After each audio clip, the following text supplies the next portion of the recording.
Okay, well, there's two different two answers to that question. First of all, if you simplify, I'm in the key of C now, so I've got that position up at the third fret, starting at the third fret. If you simplify it to just the minor pentatonic notes, like that, that's very few notes. There's a couple things you can do. You can practice playing. There's a lot of familiar tunes you can play the melody of. Sometimes you can't reach the lowest notes. But for example, in the class we just did, I did this Black Magic Woman. You know, you can get most of the melody using that box and just that little blues box. And another one is Baby Please Don't Go. When it gets to then you don't have the low note unless you use the open string. You have to get out of the box for that note. But other than that one note, you've got the whole melody. There's several others. They call it Stormy Monday. Well, there again, it goes down to the low note. But another thing to do, of course, that's playing melodies. The purpose of playing melodies is that you get familiar with where the notes are. Your left hand knows what you're going to hear before you play the note, once you've done a lot of that kind of thing. Another thing is just random making up, improvising with recordings. If you play along with B.B. King or somebody else, if you can figure out what key they're in and get in the appropriate blues box, so we're in C right now, up here would be D and so on. Once you figure out what key they're in and you go there, you can try playing along just randomly with using them as a backup, and you can try copying some of the licks that you hear the lead guitar doing, because a lot of them are going to be coming out of this position. Now, there's another aspect to this too, and that is that when you're not playing straight ahead blues, B.B. King blues, for example, if you're doing a swing tune and you want to add some, use this position and add those blue notes, you can do the major scale that's associated with this. There's a major scale here, and you can add the blue notes occasionally, or better yet, just play the notes of this position, the B position, and add these notes on the 5th fret. Those are more major scale notes, and then sprinkle in some of the blue notes, which would be this one here. And when you play it, resolve it up to the major scale note. Here's another one. You can resolve it down or up. And here's another one. Resolve it down like that. So that means when I say resolve it up or down, I mean you don't hang forever on the blue note. You change to a major scale note. Here's a flatted 5th. That's another one. Or you can catch it here. So you make up licks out of the major scale, but add a little blue note once in a while. Then you get into real jazzy kind of soloing. That works in a lot of situations. Is it a singing song as well, or just a playing song? I guess it doesn't matter either way. But let's say that it is a song where you're going to sing and also play. The first thing is just memorizing the song so you don't have to read it. You don't have to read a chord chart or read the lyrics.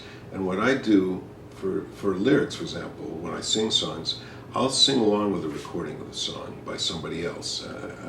I'm a big Fats Waller fan, so I'll listen to Fats singing a song, and I'll sing along with him. And if you have the recording, I'll sing along with them all the way through, and I'll listen to it a whole bunch first before doing anything, and then start singing along, and then I'll turn it off and try to sing. And of course, you'll get to a certain point and you'll get stuck. You'll forget what came next. So then you go back and listen to that part, and you do it again.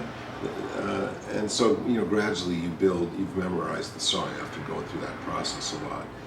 So there's a lot of listening. A lot of times I'll have memorized the song just by listening to it over and over and over before I pick up an instrument. At least I'll know how to sing it, I'll know the words. And that's a big, important part. The next thing, if you're getting up to performance level and playing a song, first you want to just get the basic chord progression and just strum along and sing. doing that. Now, again, at first you might need to write out a chord chart or be reading a chord chart somebody else wrote out. But then you want to do the same process. Put it down, try to play it without the chord chart. If you can only play it up to a certain point, go back and look at the place where you got stuck, and then try it again. It's kind of like building brick by brick, building a house. You get this much of it, and then you go back and read it again, and then you get this much of it, until finally you got the whole song. Then there's the issue of creating a solo, and that's another whole thing. Actually, that's probably another whole can of worms. But just like everything else, however you go about creating a solo, my approach in soloing on any instrument is partly about memorizing an arrangement and partly about understanding where the song is going. So if I'm on a C chord and the song goes to F, I may have some memorized thing to do on the F chord, but as long as I know it's going to F, no matter what I do, if I go to the F chord, there'll be something to do there and I won't be completely lost. This means that, it not only means that I'm not going to get screwed up if I make a mistake, it also means you're leaving yourself room for improvisation when you do that. And new and wonderful things can happen by accident, and I guess bad things can happen too, but as long as you're going to the right chord, you can't make a terrible mistake. There's different schools of thought on this, because some people think you should just memorize the perfect solo and play it perfectly. To me, there's some satisfaction in doing that, but there's even way more satisfaction if I create a general outline that suggests the kind of solo I want to play, and then I just make up stuff around that outline. I started playing guitar when I was 4.5 years old, and I learned some basic easy chords.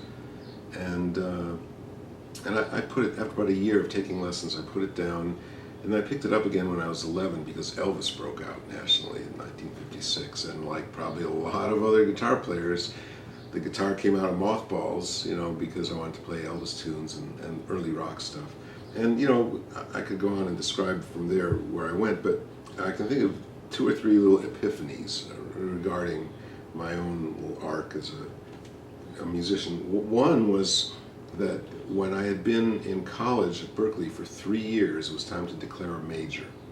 And I'd been thinking about various things. I'd been thinking about being a writer or a psychologist or an anthropologist. And when it really came down to declaring a major, I realized I'd already been playing in bands for years and different kinds of music, and I realized that was the only thing I would never consider giving up.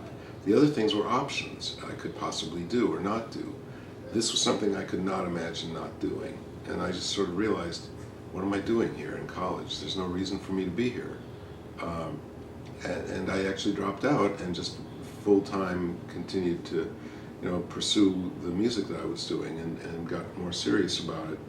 But that's kind of slow. I mean, I already had been playing in bands and things since I was like 12, 13, 14 years old. But it was kind of having to make a career choice that made me realize, like I said, there's one thing I'm not willing to give up. 2 other things. Shortly after that, I was playing in a couple different bands, and a friend of mine and I we went to see a local band in Berkeley play that was going electric for the first time at a club that I'd played in as well. And one of the players was my friend's roommate. I'm not naming names here. And afterwards I said to him, gee, I didn't know that Dave played electric guitar so well, And my friend, who's an extraordinary musician that I really respected a lot, said to me, oh, he's pretty good. He's not at your level, but he's really good.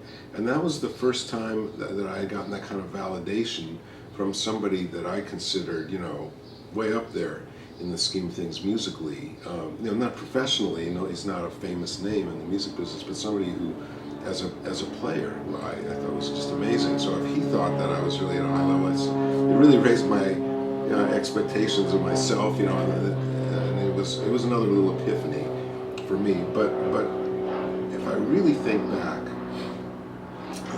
in retrospect, one of the things that made me be a musician was way back when I was 4 or 5 years old, when I was taking my first guitar lessons. My teacher taught me these simple, 2-chord songs.